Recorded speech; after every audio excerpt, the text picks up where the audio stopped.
السلام علیکم ورحمۃ اللہ وبرکاتہ۔ بسم اللہ الرحمن الرحیم۔ عزیز طلبہ، بہشتی زیور میں ہم 13ویں باب میں چل رہے ہیں۔ سنت اور نفل نمازوں کا بیان ہے۔ تو میں عرض کر رہا تھا، توجہ فرمائیے کہ مسئلہ نمبر 10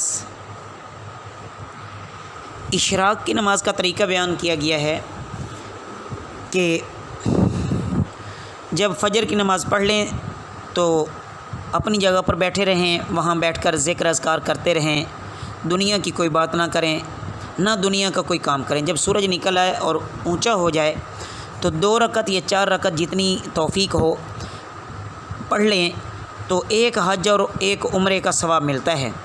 اور اگر فجر کی نماز کے بعد کسی دنیا کے دھندے میں لگ گئے، پھر سورج اونچا ہو جانے کے بعد اشراق کی نماز پڑھی تو یہ بھی درست ہے، لیکن ثواب کم ہو جاتا ہے، عمل تو پھر بھی بہت اونچا ہے نا۔ مسئلہ نمبر 11 پھر جب سورج خوب زیادہ اونچا ہو جائے اور دھوپ تیز ہو جائے تب کم سے کم 2 رکعت پڑھنی چاہیے، اور اس سے زیادہ پڑھے یعنی 4 رکعت یا 8 رکعت یا 12 تو اس کو چاشت کہتے ہیں، اور اس کا بھی بہت ثواب ہے۔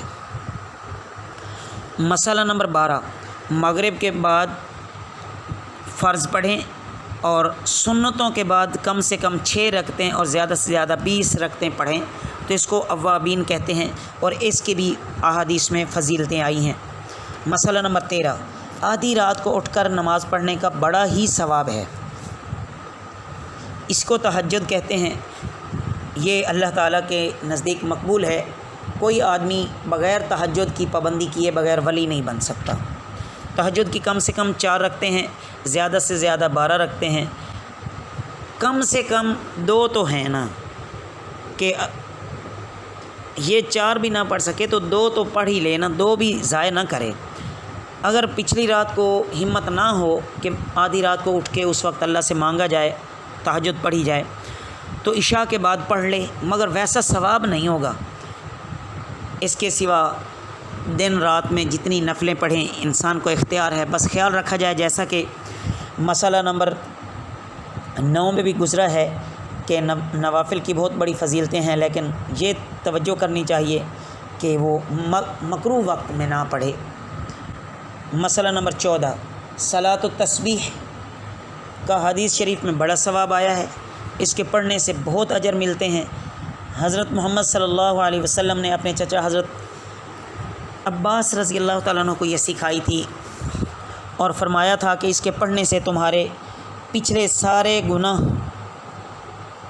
اگلے پچھلے نئے پرانے چھوٹے بڑے سب معاف ہو جائیں گے، سبحان اللہ۔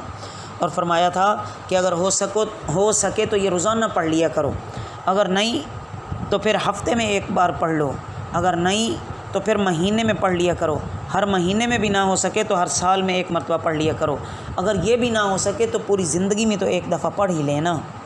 تو اس نماز پڑھنے کی ترکیب یہ ہے کہ 4 رکعت کی نیت باندھے، سب سے پہلے سبحانک اللہم ثنا پڑھے، اس کے بعد یاد رکھیں کہ اس کے 2 طریقے ہیں، تسبیح پڑھنے کے درمیان میں۔ یہاں جو صاحب کتاب نے لکھا ہے وہ آپ کے سامنے ہے کہ جب ثنا بھی پڑھ لے، الحمد بھی پڑھ لے، سورت بھی پڑھ لے تو رکوع سے پہلے 15 دفعہ پڑھے سبحان اللہ والحمد للہ ولا الہ الا اللہ واللہ اکبر، پھر رکوع میں جائیں 3 دفعہ سبحان ربی العظیم کہیں، اس کے بعد 10 دفعہ پڑھیں، پھر رکوع سے اٹھ جائیں ربنا لک الحمد پڑھیں، اس کے بعد پھر 10 دفعہ سبحان اللہ والحمد للہ ولا الہ الا اللہ واللہ اکبر، پھر سجدے میں چلے جائیں، سجدے میں سبحان ربی الاعلیٰ کے بعد 10 دفعہ پڑھیں، پھر پہلے سجدے سے اٹھ کر بیٹھیں تو 10 دفعہ اس وقت پڑھیں، پھر دوسرے سجدے میں جائیں تو اس میں بھی 10 بار پڑھیں، پھر سجدے سے اٹھ کر بیٹھیں اور 10 دفعہ پڑھ کر پھر دوسری رکعت کے لیے کھڑے ہوں، تو اس ترتیب سے یہ پڑھتے جائیں گے۔ لیکن جو دوسرا طریقہ بھی فضائل اعمال میں بیان کیا گیا ہے وہ یہی ہے کہ ثنا پڑھنے کے بعد 15 دفعہ پڑھے، اور پھر رکوع میں جانے سے پہلے 10 دفعہ پڑھے، اور پھر یہ جو دوسرے سجدہ کرنے کے بعد بیٹھ کر 10 دفعہ پڑھنا ہے یہ پھر نہیں پڑھا جائے گا، بلکہ دوسرے سجدے میں سبحان ربی الاعلیٰ 3 دفعہ پڑھ کے یہ تسبیح 10 دفعہ پڑھیں اور اس کے بعد پھر دوسری رکعت کے لیے سیدھا کھڑے ہو جائیں۔ تو یہ 2 طریقے ہیں، جو اس میں سے آپ کو آسان لگے وہی اپنا لیا جائے۔ مقصود یہ ہے کہ احسن طریقے سے صلاۃ و تسبیح ادا کی جائے۔ تو اس ترتیب سے 4 رکعتیں مکمل کریں۔ مسئلہ نمبر 15 کہ ان 4 رکعتوں میں جو صورت چاہے پڑھ لے، کوئی صورت متعین نہیں ہے۔ مسئلہ نمبر 16 اگر کسی رکن میں تسبیحات بھول کر کم پڑھی گئیں یا بالکل ہی چھوٹ گئیں تو اگلے رکن میں ان بھولی ہوئی تسبیحات کو بھی پڑھ لے۔ مثلا رکوع میں 10 مرتبہ تسبیح پڑھنا بھول گیا ہے اور سجدے میں یاد آیا تو سجدے میں یہ بھولی ہوئی 10 بھی پڑھے اور سجدے کی 10 بھی پڑھے۔ گویا ایسی صورت میں سجدے میں 20 تسبیح پڑھے۔ بس جو یہاں اصل بات بتانے کے وہ یہ ہے کہ ایک رکعت میں 75 مرتبہ تسبیح پڑھی جاتی ہے اور 4 رکعتوں میں ملا کر 300 مرتبہ بن جاتی ہے۔